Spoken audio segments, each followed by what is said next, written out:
भिंड लोकसभा क्षेत्र से ग्वालियर चंबल अंचल का सबसे बड़ा दलित चेहरा फूल सिंह बैरिया को उतारकर कांग्रेस ने बीजेपी की मुश्किलें अब बढ़ा दी है। कांग्रेस का दलित चेहरा माने जाने वाले फूल सिंह बैरिया से हमारे संवाददाता संजय शर्मा ने खास बातचीत की है। उन्होंने क्या कुछ कहा है, आपको सुनाते हैं। ग्वालियर चंबल का सबसे बड़ा दलित चेहरा इस बार कांग्रेस की तरफ से लोकसभा चुनाव लड़ेगा। और सबसे यहाँ पर अहम बात यह है कि लोकसभा चुनाव में कांग्रेस ने फूल सिंह बैरिया को उतारा है, जो वर्तमान में भी विधायक हैं। और चूंकि सांसद का चुनाव, लोकसभा का चुनाव लड़ रहे हैं, तो हालांकि उनके सामने चुनौती बहुत बड़ी होगी। बैरिया जी, सबसे पहले तो आपको बधाई हो। लेकिन इसके अलावा सबसे बड़ी चुनौती आपके लिए ये होगी कि नेता प्रतिपक्ष गोविंद सिंह जहां से हारे हैं, और भिंड क्षेत्र चूंकि अभी संध्या राय वहां से सांसद है भाजपा की, किस तरह से चुनौती का सामने कर पाएंगे, क्योंकि नेता प्रतिपक्ष को भिंड की जनता ने हराया है। ये बात देखिए, अभी कोई एनालिसिस हुआ नहीं है, किसने हराया है, क्या हुआ है, ये कोई मतलब नहीं है। लोकसभा का चुनाव के मुद्दे अलग हैं, विधानसभा के कोई किसी कारण से कैसे भी कोई हो सकता है ओवर कॉन्फिडेंस में भी, लेकिन ऐसा कोई बात नहीं है। बात है लोकसभा के चुनाव की, भिंड दतिया का पार्लियामेंट का इलेक्शन। कांग्रेस ने मुझे वहां उतारा है, विश्वास जताया है, मैं खरा उतरूंगा कांग्रेस के विश्वास पर। और चूंकि आप दलित चेहरा माने जाते हैं, ग्वालियर चंबल का ही नहीं बल्कि प्रदेश का काफी बड़ा चेहरा आप माने जाते हैं, लगातार आपके जो बयानबाजी है वो भी लगातार विवादों में रहती है। क्या कारण है कि आप लगातार विवादों में ही रहे, लेकिन उसके बाद फिर आपने पार पाके दोबारा से आपने विधायकी का चुनाव लड़ा और जीता भी? किस तरह देखते हैं? मेरा कोई बयान विवादास्पद नहीं है। ये श्रीमान थे एक बीजेपी के, जो मुख्यमंत्री के दावेदार थे, उनको पता नहीं क्या वैसा रंग चढ़ गया, उन्होंने मेरे ऊपर बुरी तरह से हमला बोल दिया और मेरे भाषण को एडिट करके तोड़ मरोड़ करके दिखाया और मुझे बदनाम करने की पूरी कोशिश की।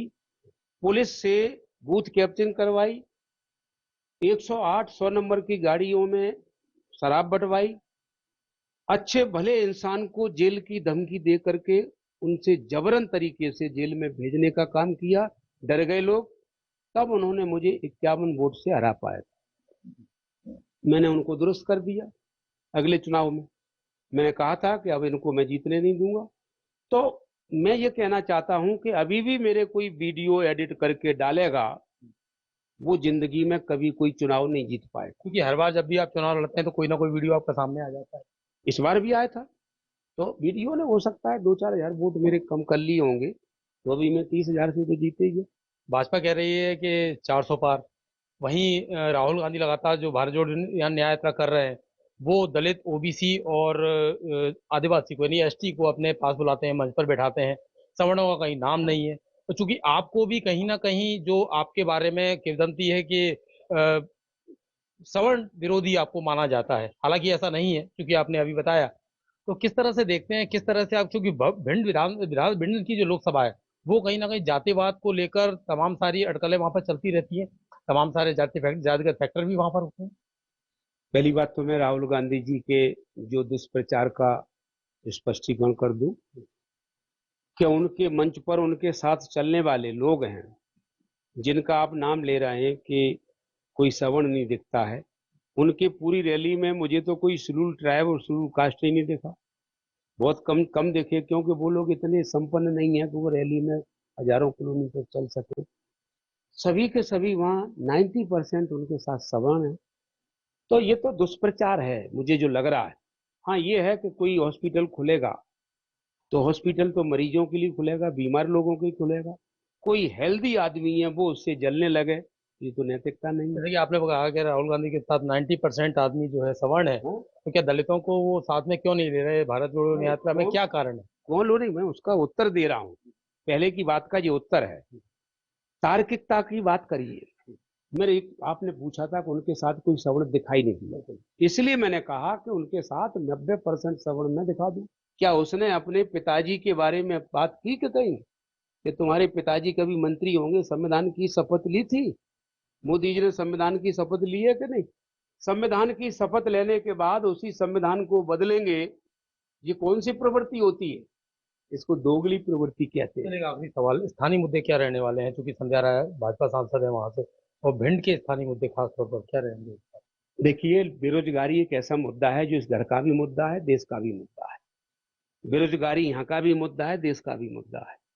किसान यहाँ का भी मुद्दा है, देश का मुद्दा है। लॉ एंड ऑर्डर, अभी दिन दहाड़े गोली मार दी गई, लोगों को मारा जा रहा है, ये सारे मुद्दे हैं।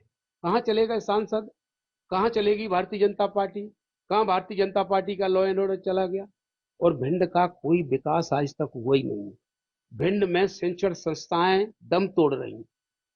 कहीं बाहर के लड़के कोचिंग के लिए भिंड जात पर पढ़ाते, कभी किसी ने भेजा? कभी ग्वालियर भेजते हैं, सभी कभी दिल्ली भेज रहा है, कोटा तक भेजते हैं, भिंड क्यों नहीं भेजते? क्योंकि मैं लॉ एंड ऑर्डर नाम की कोई चीज नहीं।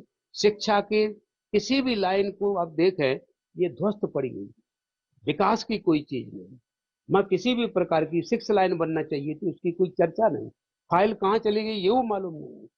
ये भाजपा के बारे में ये बातें करना कि वो ये करेगी, वो जानती भी नहीं है विकास को।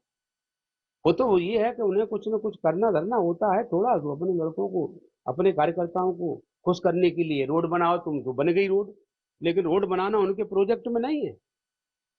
इसलिए भाजपा विकास में, लॉ एंड ऑर्डर में, बेरोजगारी में, किसानों की समस्या में भाजपा शून्य है। शून्य भाजपा हमारा मुकाबला नहीं कर पाएगी। बिल्कुल, शून्य भाजपा हमारा मुकाबला नहीं कर पाएगी, ये कहना है फूल सिंह बरैया का, लोकसभा प्रत्याशी भिंड का।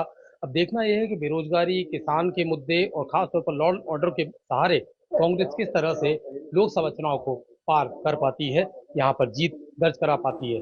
Sanjay Sharma, TV 27 news, Gwalior.